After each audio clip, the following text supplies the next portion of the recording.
Good evening, peeps.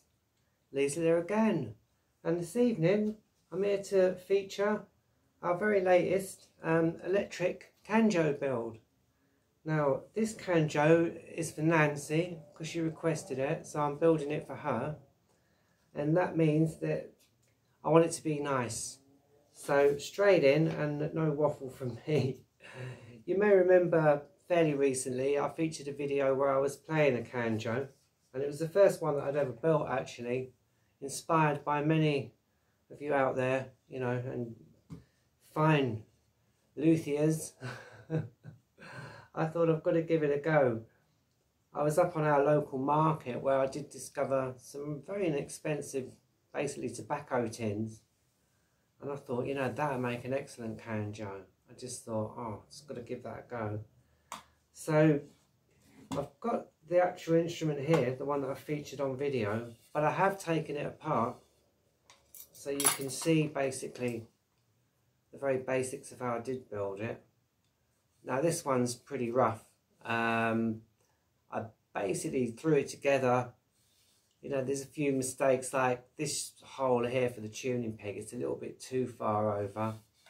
I've got some cut marks on the back, which I didn't really spend an awful amount of time trying to sand out or anything, because I was just keen to get it together and see how it sounded.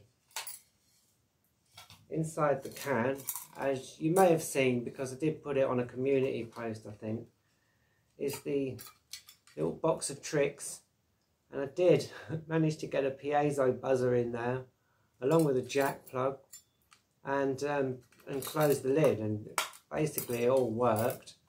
So yeah, I was quite pleased with that. But as I say, with this one that we're going to do, I want to go one stage better. Now, those of you that have been with me on this journey for quite a while will be well used to me by now waffling on about my homemade wood stains and the fact that I like to use all natural stuff, largely because I'm allergic to just about everything. I can't use boiled linseed, as I did find out to my peril the first time I ever used it, and burst out into a rash. So I basically investigated every video I could find on making sort of, what should we say, naturopathic type wood stains using stuff you've got in the kitchen. So what I'm going to do is actually tomorrow, hopefully, I'm going to upload another bits between the bits. So another channel update where I will discuss that further. But I'm going to go through every stage of this little Canjo build that we're doing and cover every single angle if I can remember, because you know what my memory is like. But I want to go absolutely from scratch. So today I basically cut the blanks for this new one, and as you can see, it's all very simple. So that's Scandinavian spruce, or basically strip pine. And as you may well know, pine doesn't have a very sort of heavy looking grain, it's quite light, and I will go more into detail about how we can lift that grain out and actually get some quite nice effects and colours. That said, I found this piece which has got a lovely pattern. I thought we could do a kind of a sunburst type effect with this and really enhance that grain. So that's something that I want to do because I want it to look nice. The fingerboard, same, strip pine. You can see this one has got a much lighter grain. And I want to kind of do two different colours. So with the neck, I want it to almost resemble mahogany. It's quite a nice deep warm brown colour. And on the fingerboard, I want to get sort of as close as we can to kind of walnut, so a much more blonde sort of yellow colour. And probably in the first video I will show you how we go about doing that and how you can do it for next to nothing using stuff that you've most likely got in the kitchen. So I'm looking forward to that one. There it is, just to give you an idea. So there's where the fingerboard will go. I've got this little sort of piece of wood to go on the bottom, and very self-explanatory. You can see where that kind of gives us the recess to fit the can. Now I did go to the local market and I did find this very nice looking can. See, it's nice and shiny, it's got a nice pattern, lovely pattern on the back. I think a bit nicer than the original one that I used. So I am looking forward to seeing how this one comes out. And that'll sit there, and then we'll dress everything. And yeah, hopefully pretty soon have a very nice Canjo for Nancy. I hope you like this one, Nancy. I really do. I've been getting quite excited today, thinking about how we're going to shape this and make it all a little bit nicer. So yeah, no spoilers from me. As I say, tomorrow I will upload another Bits Between the Bits, another channel update, and talk about one or two other projects that we've got on the go.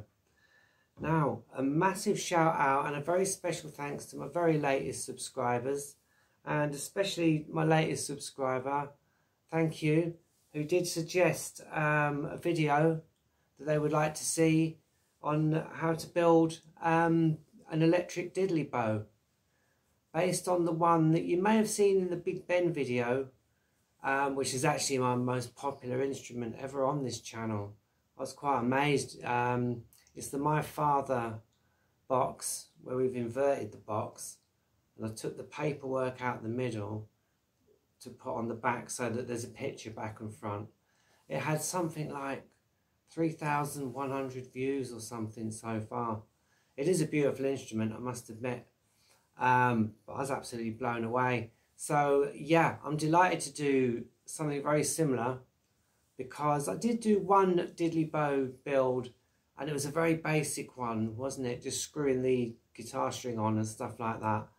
And since then, you know, I'd meant to go back and kind of elaborate and do another video on how to fit the tuning pegs, if you want to make them electric, what to do, how to fit everything in. And I'd never gotten around to it so far. So yeah, that's coming soon. And also one or two other things, but I will discuss that more tomorrow in Bits Between the Bits, because I don't want to just waffle on like I normally do and totally go off track. So if you have stayed till the end, thank you ever so much. As always, it's an absolute pleasure, and it's an absolute, you know, honour really to have you all sat here watching my video. Big shout out to every single one of us in this community, every single one of my subscribers. You're all wonderful. You're all the inspiration for this channel, as you know, and for every single one of these builds. And I love you all. A big shout out to my very latest subscribers. Thank you very much. It's an absolute pleasure to have you here, and I really do appreciate it. You know, I don't know what to say. It's just marvellous. More ideas flowing. So yeah, very happy with that, and thanks ever so much. If you're just dropping by, that's great, thanks again. And if you're just watching out of curiosity, also thank you very much. You know, I really do appreciate it, and I really am starting to waffle now. So enough from me, but as ever, whatever you're doing, stay safe, stay blessed, and most of all, keep building. Okay then, bye for now. Bye.